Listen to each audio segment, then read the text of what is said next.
The motor van had passed. I waited about a minute, and then I came running over across to the knoll.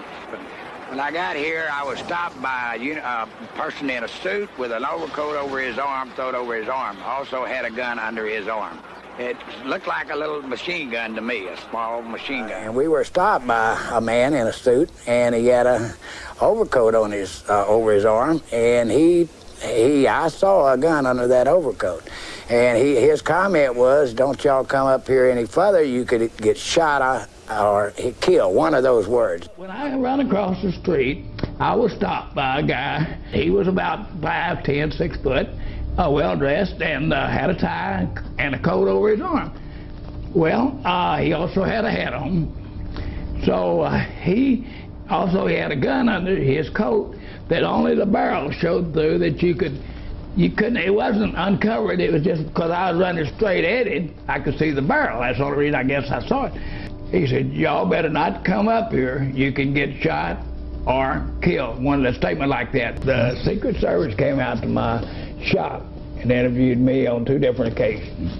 The first, it was about 3 of them came the first time. He interviewed me, and they heard everything I just now told you about the fellow stopped me and all of that. And then they said, "Well, okay." I told them it looked like a FBI guy, Secret Service, or a local city detective. You know, that's when they dressed like that. And I said, "That's who I assumed that was." And then they said, "Okay, we'll take a report and we'll get back with you."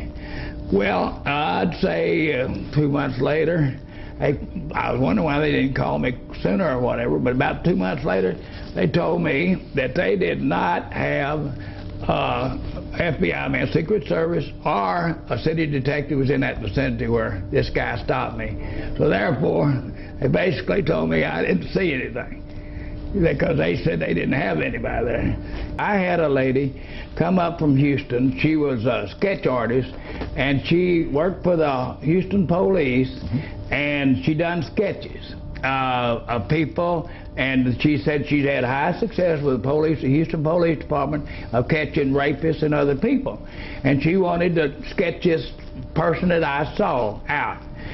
Well, I set it up for one Saturday when we wasn't busy. One Saturday afternoon, she brought her book and all her pictures, and I'd never been through this, that the pictures had pictures of guys' chin, pictures of their forehead, and pictures of their ears and their noses. And she'd think, "Well, which nose looks like him?" And she'd do it in that way and compile it, and I'm sure y'all familiar with that. But she came up with a picture that was remarkably what I described of the man that stopped me. Also, she gave me, and she had some pictures of some known gangsters that was running the Dallas paper. They was here that day or something, and she marked the resemblance of the one I described and the one that was in the paper, and I still have that.